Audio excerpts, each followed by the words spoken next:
Welcome back. It's that time of the week where we introduce you to a furry friend looking for a forever home. But this time, we're going to tell you about a story that's went on for about 11 years. It involves Jen Duckworth, our famous volunteer from PAAWS that joins us each week with some of these animals. And this is Maddie. This is Maddie. And this is your dog. Yes, she's mine, and I'm hers. And so I love it. She's a little scared, but she's very food motivated, what you said. So she's got her treats over there.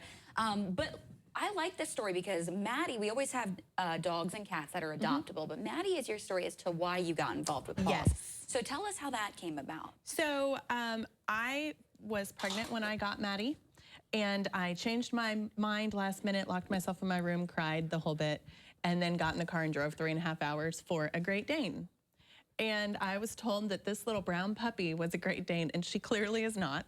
Oh my gosh, so it was kind of a scam almost. A little bit, yeah. And She's a good girl. So my daughter picked her anyway, and we have had her for 11 years. She has been through every excuse to get rid of a dog. You know, babies, I've moved about 4 or 5 different times. Just about everything that anyone surrenders their dog for. So this has inspired quite the campaign by you and others. This dog, Maddie, has met almost each and every one of the foster animals you've had in your home, probably for sure. Hundreds. Yeah. So it gets along well with others. She does. She gets along well with others. She, we kind of call her the annoyed mom. You know, she teaches them what not to do, while one of my other dogs tells them all the things that they should not do. And I love it too, because we always talk about people, you know, becoming a foster, people maybe opening their homes, adopting a pet that they are ready for. And I mean, you're a testament to that yourself. So you're able to give these folks real hand advice. Have you done that often? You know, when people ask questions, have you been kind of the one to step in and be like, you know, I can tell you from firsthand experience, you know, this is how it can play out. Yeah, she's been great. And when I decided to go back to work full time, I thought she needed a friend. So we fostered, and she kind of picked her own friend. The one that she decided she wanted, that's the one that I kept. Now, I don't know exactly the length of history that the organization PAAWS has had, but were they in existence 11 years ago? And I imagine at that time it was a, you know, grassroots effort. Yeah, I want to say it's about 15, almost, maybe even 20 years old. But things have evolved since then. It's still, it doesn't have a brick and mortar building. No. You guys rely on volunteers, donations, and other resources to get these animals a home that are oftentimes not just from Evansville. I mean, you guys have went down to parts of Kentucky. I'm sure at some point, you know, Eastern Illinois, and these shelters, and you work with them to get them, kind of dissipate the pressure they have on those shelters, get them into these homes, and then therefore the shelter itself can take in more animals. Yes, because we can take, if we have available people and willing fosters, we can alleviate some of the pain from some of the foster agencies that don't have space. And have some of those foster, you know, volunteers been involved since the inception of PAAWS, and they're still involved? Absolutely.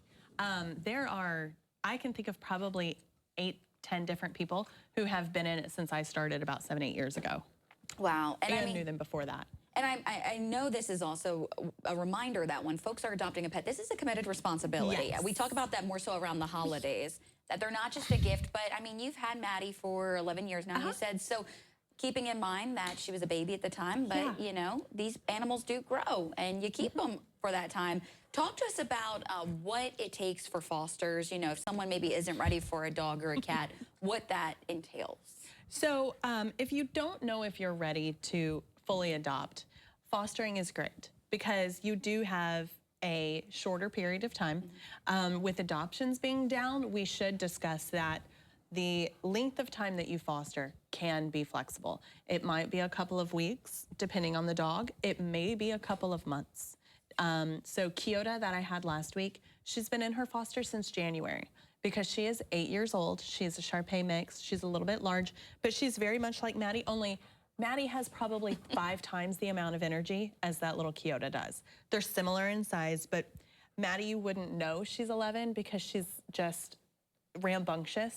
She sleeps all the time, but if I throw this across the room, she's gonna go after it. She's keeping a close eye on it right now. Every movement of your hand, she She's following along there. I mean, she clears the furniture if she wants to, but at the same time, she'll act like, oh, I can't do that. One thing that has evolved, I know you guys don't have a building that you guys work out of, but the website's a great resource if folks want to go on there and you can look at the Kyoto, last week's adoptable pet, probably still on the website, but any other animals, dozens of animals, both dogs and cats on there too. So if you want to peruse that, you can find that link later when we post this interview on our website at WEVB.com. You can look at all the pets. And of course, have an open mind, because I know my cat, I had another cat in mind, and then the cat that I have now, she was the one that clicked with me. So, I mean, keep an open mind, especially when you're visiting these pets. And of course, you can go to the foster's home and meet them firsthand.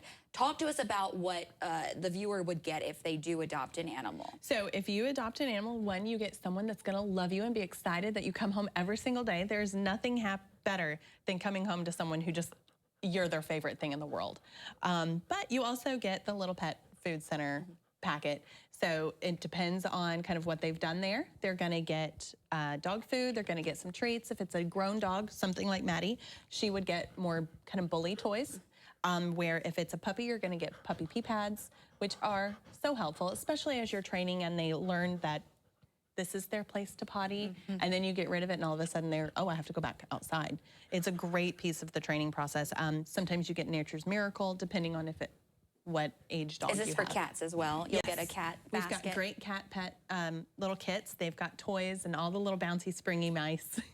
I mean, perfect stuff that you need for a dog or a cat. Great stuff. Give us the website that, now Maddie's not adoptable, but if they want to look at other animals that are adoptable, where can they go? Yeah, you can find us at PAAWS.org. That's 2 A's.